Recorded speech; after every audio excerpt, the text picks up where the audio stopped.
Pembuatan SKCK kini dilakukan secara online melalui aplikasi Polri Presisi. Pelaksanaan ujian sekolah berstandar nasional secara mandiri baru pertama kali dilakukan di Kabupaten Bovendigul pada tahun ajaran 2024-2025. Halo, selamat pagi Bapak, Mama, dan Saudara dong semua.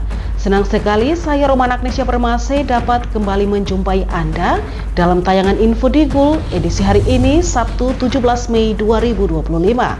Selain dua topik berita tadi, sejumlah berita akan kami hadirkan untuk Anda.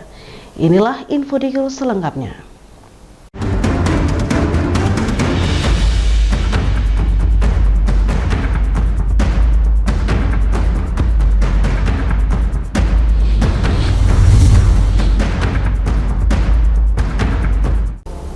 Pemirsa, kita ke berita pertama.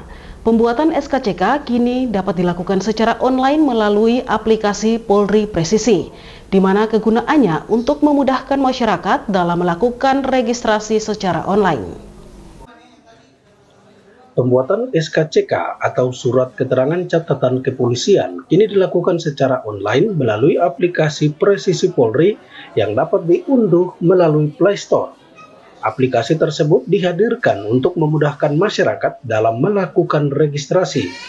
Pemohon tidak harus ke Polres untuk melakukan registrasi, melainkan bisa dilakukan di rumah atau di mana saja dengan salah satu syarat menyiapkan BPJS yang aktif. PS Kaurianmin Satuan Intelkam Polres Bovendigul Bribka Lilik Supriyadi membenarkan bahwa penertiban SKCK sekarang sudah bisa dilakukan registrasi secara online melalui aplikasi Presisi Polri yang dapat diunduh di Play Store. Menurutnya, setelah aplikasi di-download, pemohon membuat akun lalu mengisi formulir yang sudah disediakan pada aplikasi tersebut. Sebelum melakukan registrasi secara online, pemohon harus menyiapkan BPJS yang aktif, sehingga setelah melakukan registrasi dan mendapatkan barcode, pemohon selanjutnya ke Polres Bovendigul dengan membawa persyaratan formal yang dibutuhkan, seperti fotokopi KTP, kartu keluarga, dan pas foto 4x6 latar belakang merah, serta rekomendasi dari Satuan Reskrim. Setelah semua persyaratan formal disiapkan, pihak Polres akan melakukan penertiban SKCK. Terkait dengan penerbitan SKCK, sekarang sudah bisa melalui registrasi secara online. Jadi silakan Bapak Ibu yang mengurus SKCK bisa mendaftar diri di rumah melalui aplikasi Presisi Polri. Silakan bisa di-download melalui Play Store. Setelah di-download, nanti Bapak Ibu diminta untuk daftar akun. Setelah akunnya didaftarkan, baru mengisi formulir yang sudah disediakan. Dengan catatan pemohon BPJS-nya aktif. Setelah mendapatkan barcode, kemudian pemohon bisa datang ke Polres Bovendigul dengan membawa persyaratan formal yang ada. Seperti pertama, fotokopi KTP, kedua, fotokopi kartu keluarga, ketiga, pas foto 4x6 latar merah. Kemudian pemohon juga harus mengurus rekomendasi dari Satuan Reskrim. Setelah persyaratan formal yang ada itu sudah lengkap, baru kita proses. Demikian. Sementara itu, untuk perpanjangan SKCK hanya dilakukan jika masa berlakunya masih hidup atau aktif. Namun apabila sudah melewati 6 bulan masa aktif, maka pemohon harus membuat SKCK yang baru melalui registrasi online. Sebagaimana diketahui, SKCK menjadi salah satu berkas persyaratan bagi CPNS dan P3K yang sedang dalam pengurusan pemberkasan. Di sisi lain, Bribka Yamin juga membeberkan kendala dalam aplikasi tersebut. Terkadang lambat atau berat. Yang terpenting pemohon datang dan ada surat rekomendasi dari Reskrim yang menyatakan pemohon tidak atau sedang tersangkut tindak pidana, akan langsung diproses surat keterangan catatan kepolisian pemohon tersebut. Tim Liputan Digul TV, Anis melaporkan. Bapak Mama, pelaksanaan ujian sekolah berstandar nasional secara mandiri baru pertama kali dilakukan di Kabupaten Bovendigul pada tahun ajaran 2024-2025, di mana ujian sekolah dasar kali ini dikembalikan pada Suprayon 1 dan 2 untuk menyusun soal ujian tersebut. Pelaksanaan ujian berstandar nasional atau ujian sekolah untuk tingkat sekolah dasar pada tahun ajaran ini dilakukan secara mandiri. Hal ini merupakan pertama kalinya dilakukan di Kabupaten Bovendigul, terutama di wilayah distrik Mandobo usai pemekaran wilayah. Biasanya soal ujian disusun oleh Dinas Pendidikan, namun pada tahun ajaran ini pihak dinas sebagai pengawas memberikan kewenangan penuh kepada Suprayon 1 dan 2 untuk menyusun soal ujian yang kemudian digandakan untuk pelaksanaan ujian tingkat sekolah dasar. Diketahui siswa yang mengikuti ujian sekolah berstandar nasional pada Suprayon 1 berjumlah 288 siswa yang terbagi dalam 13 ruangan yang dimulai dari tanggal 13 sampai dengan 17 Mei 2025.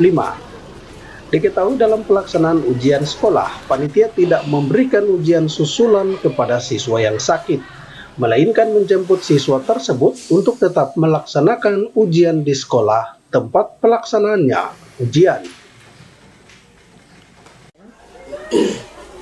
Dalam jadwal yang kami sediakan, kami di Suprayon 1 ini kami tidak menyediakan jadwal susulan, tetapi kami datangi rumah anak-anak yang mereka benar-benar mengalami hambatan, halangan seperti sakit dan yang lain-lain. Kami datangi mereka, lalu kalau memang benar-benar itu mereka sakit harus dilaporkan ke panitia Suprayon dengan dilampirkan surat keterangan sakit dari dokter, sehingga kami bisa memberikan kesempatan kepada mereka untuk mengikuti ujian susulan. Ujian susulan itu pun kami tidak laksanakan di rumah masing-masing, tetapi ujian susulan itu kami para panitia kami mendatangi anak-anak tersebut, lalu kami bawa ke sekolah di tempat pelaksanaan. Jadi ujian susulan itu dilaksanakan di tempat ujian, tidak di rumah-rumah. Jadi kami di Suprayon 1 menggunakan 2 kurikulum. Kurikulum Merdeka dan kurikulum K13. Yang mana dalam penentuan bobot soal itu sudah ditentukan langsung. Skor penilaian serta bobot soal itu sudah ditentukan langsung oleh para pembuat soal bersama dengan Dinas Pendidikan. Kami hanya melaksanakan saja. Sementara itu terkait bobot soal ujian, ada 2 jenis, yaitu dari kurikulum Merdeka dan kurikulum K13, yang mana dalam skor penilaian ditentukan langsung oleh para pembuat soal bersama dengan Dinas Pendidikan. Setiap satuan pendidikan tentu menginginkan hasil yang terbaik bagi para peserta didiknya untuk bisa melanjutkan ke jenjang pendidikan berikutnya. Tim Liputan Digul TV, Nober melaporkan. Bapak Mama dan Pak Saudara dong semua, jangan kemana-mana, sesaat lagi Info Digul akan kembali, tetaplah bersama kami.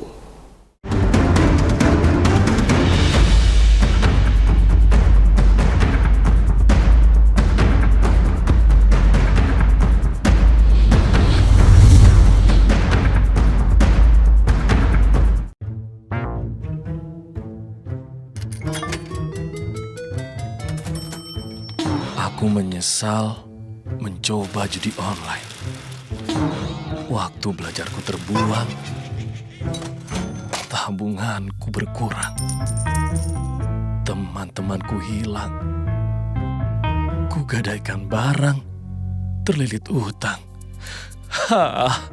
Mulai sekarang, aku akan berhenti judi online. Skema judi online sangat sistematis dan berbahaya. Menang sekali, namun rugi berkali-kali. Jauhi berbagai situs dan aplikasi judi online. Mari bentengi diri dan saling jaga. Hentikan dan laporkan judi online ke aduankonten.id, cekrekening.id, dan aduannomor.id. Pastikan untuk selalu menjaga kerahasiaan data pribadi Anda. Hindari untuk mengumbar data pribadi Anda. Biasakan untuk membaca syarat dan ketentuan dari setiap aplikasi yang digunakan. Hindari tautan atau situs yang mencurigakan, karena kebocoran data pribadi berpotensi untuk digunakan dalam tindak kejahatan perbankan. Mungkin Anda belum pernah mengalaminya, tapi banyak di antara kita yang sudah menjadi korban. Cermat, kritis, dan lindungi data pribadi Anda.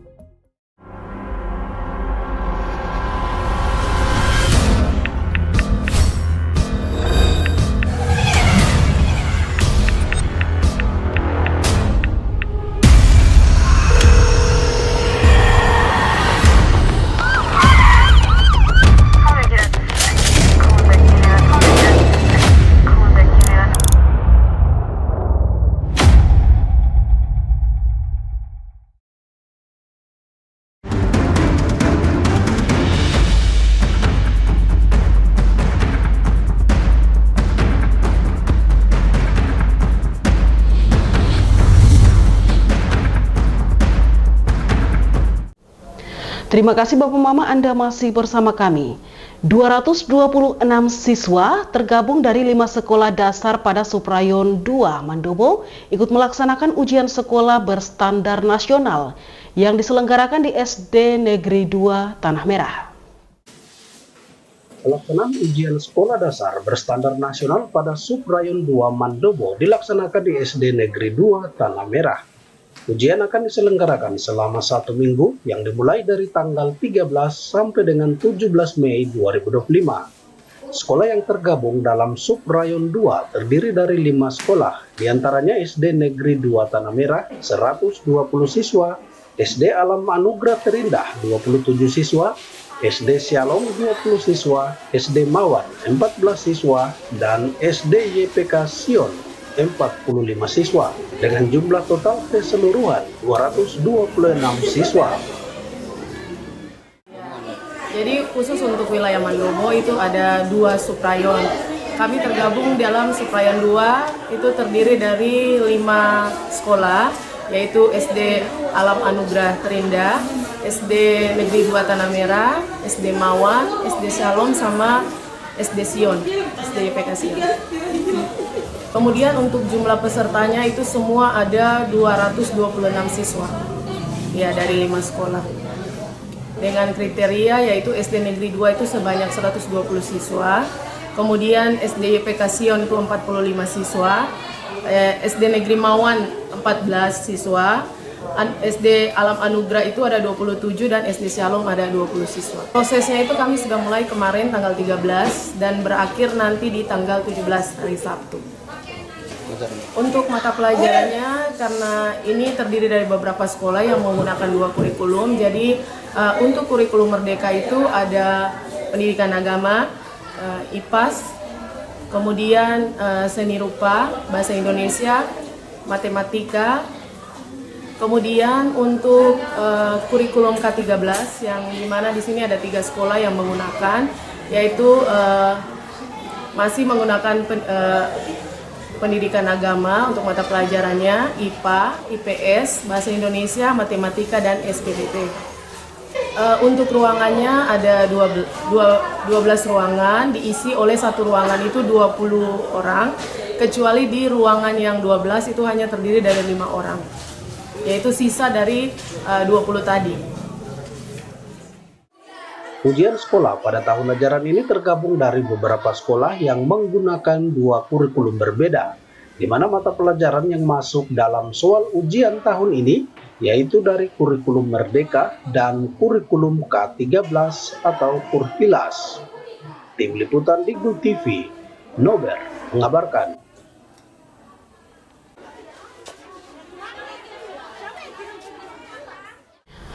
Bapak Mama, kita beralih ke berita lainnya. Pencanangan Desa Cantik atau Cinta Statistik merupakan program PPS yang dilakukan seluruh kabupaten kota di Indonesia untuk pembangunan literasi data yang dimulai dari pemerintah terkecil atau kampung. Pencanangan Desa Cantik atau Cinta Statistik merupakan kegiatan tahunan yang dilakukan Badan Pusat Statistik di seluruh kabupaten kota se-Indonesia.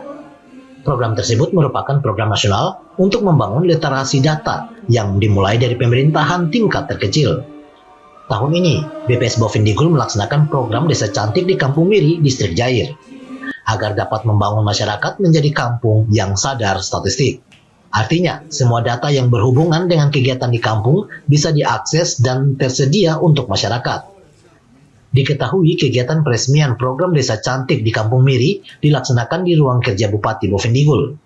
Hal ini berkaitan dengan adanya efisiensi anggaran sehingga kegiatan seremoni ini dilakukan seadanya. Meski pembukaannya dilakukan secara sederhana, tidak mengurangi semangat pencanangannya untuk membangun statistik di Kampung Miri, Distrik Jair. Tahunan ya. Kalau tahun lalu kita berkaca di pencanangan tahun 2024 di kantor kampung Sukanggo ya, agak sedikit lebih meriah dibandingkan yang sekarang ini. Karena memang di tahun 2025 ini seperti yang kita ketahui bersama bahwa kita mengalami efisiensi terkait anggaran, Bu. Jadi harusnya kita bisa mengadakan kegiatan ini secara seremoni, ternyata karena ada efisiensi, anggarannya dikembalikan dan ditahan oleh Kementerian Keuangan, sehingga kami berinisiatif dengan Bapak Pimpinan Daerah, Bapak Kepala Bupati Bovendigul. Kepala BPS Bovendigul menjelaskan, alasan dipilihnya Kampung Miri untuk dijadikan Desa Cinta Statistik karena akses ke sana bisa dilakukan melalui jalan darat, di mana BPS juga masih mendapatkan operasional perkantoran berupa BBM. Sehingga walaupun adanya efisiensi anggaran BPS Bovendigul masih bisa melaksanakan program tahunan. Karena diakui, pihaknya sudah terbiasa mengerjakan kegiatan dengan atau tanpa biaya, dan hal tersebut bukan suatu kendala BPS Bovendigul. Diharapkan dengan pencanangan Desa Cantik ini dapat difasilitasi oleh pemerintah daerah agar kegiatan bisa terus berlanjut dalam membangun literasi statistik di Kampung Miri. Tim Liputan, Digul TV, Anis melaporkan. Bapak Mama dan Mbak Saudara dong semua, sesaat lagi Info Digul akan kembali, tetaplah bersama kami.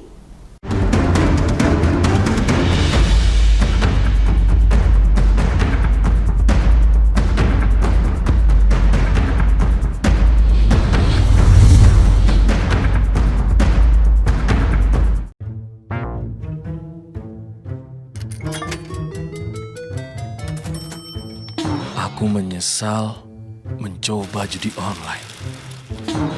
Waktu belajarku terbuang, tabunganku berkurang, teman-temanku hilang, kugadaikan barang, terlilit utang. Mulai sekarang, aku akan berhenti judi online. Skema judi online sangat sistematis dan berbahaya. Menang sekali, namun rugi berkali-kali. Jauhi berbagai situs dan aplikasi judi online. Mari bentengi diri dan saling jaga. Hentikan dan laporkan judi online ke aduankonten.id, cekrekening.id, dan aduannomor.id. Pastikan untuk selalu menjaga kerahasiaan data pribadi Anda. Hindari untuk mengumbar data pribadi Anda. Biasakan untuk membaca syarat dan ketentuan dari setiap aplikasi yang digunakan. Hindari tautan atau situs yang mencurigakan, karena kebocoran data pribadi berpotensi untuk digunakan dalam tindak kejahatan perbankan. Mungkin Anda belum pernah mengalaminya, tapi banyak di antara kita yang sudah menjadi korban. Cermat, kritis, dan lindungi data pribadi Anda.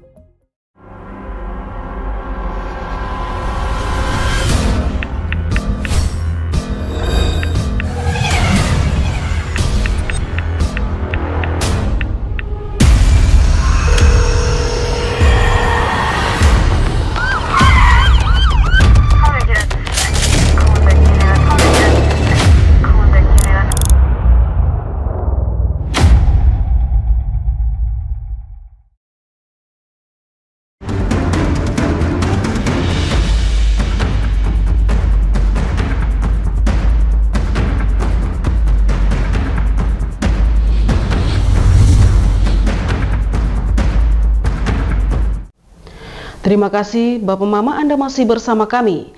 Badan Pusat Statistik Kabupaten Bovendigul terus berinovasi dalam memberikan pelayanan tentang data statistik. Tahun ini BPS Bovendigul kembali memperkenalkan aplikasi Kam Cantik yang dapat membantu pemerintah maupun masyarakat dalam pembangunan literasi statistik. Pencanangan Desa Cantik yang sudah diresmikan di Kampung Miri, BPS akan menggunakan suatu inovasi baru yang dinamakan Kem Cantik. Kem Cantik atau Kampung Cinta Statistik yang diperkenalkan merupakan aplikasi yang dapat membawa dampak positif bagi pembangunan literasi statistik di kampung. Aplikasi dapat diunduh secara online melalui Play Store dengan harapan dapat membantu masyarakat khususnya aparat kampung dalam mengakses data kampung dari dekat maupun jauh. Kepala BPS Kabupaten Bovendigul, Novita Damayanti menjelaskan, mulai tahun ini BPS akan menggunakan suatu inovasi yang namanya Kem Cantik, di mana hal ini merupakan inovasi yang sudah digagas oleh pimpinan BPS sebelumnya. Harapannya, dengan kegiatan online tersebut dapat di-offer secara real time, tidak perlu turun langsung ke kampung, melainkan bisa diakses dari pusat kabupaten. Data ini bisa dibangun dan diintegrasikan dengan kegiatan seperti pengawasan atau pencecahan yang ada di distrik Jair. Tahun ini juga di Kampung Sukanggo agak sedikit berbeda dengan di kampung yang Miri sekarang ini, kita akan mulai menggunakan inovasi yang namanya Kam Cantik. Kampung Cantik, Kampung Cinta Statistik. Ini merupakan inovasi yang sudah digagas oleh pimpinan BPS Kabupaten Bovendigul sebelumnya, di mana di situ kita bisa melakukan updating secara online menggunakan aplikasi Kam Cantik yang bisa di download di Play Store. Harapannya dengan kegiatan online ini kita langsung bisa meng-cover kegiatan itu real time pada saat itu. Jadi tidak perlu kita langsung ke kantor kampung sana, tapi kita bisa melakukannya remote dari wilayah kabupaten. Kepala BPS lanjut menjelaskan pihaknya akan melakukan evaluasi terlebih dahulu data apa yang dimiliki oleh pemerintah Kampung Miri. Setelah itu BPS akan melihat profil kampung yang paling mendekati untuk ditampilkan sehingga data statistik yang ada di kampung bisa lebih rapi. Penggunaan aplikasi Kem Cantik sangat baik untuk pembangunan literasi statistik di masyarakat kampung, terlebih khusus bagi aparat kampung. Tim Liputan, Digul TV, Anis melaporkan. Bapak Mama dan Mbak Saudara dong semua, dengan berakhirnya informasi tadi sekaligus mengakhiri perjumpaan kita dalam Info Digul pagi ini. Terima kasih atas kebersamaan Anda dan terimalah salam persaudaraan kita. Nuk bagen, gup bagen ep, gup bagen ep, nuk bagen. Saya ada karena kamu ada karena saya ada. Saya Romana Agnesia Permasi mewakili seluruh kerabat redaksi yang bertugas. Mohon pamit undur diri. Selamat pagi dan sampai jumpa.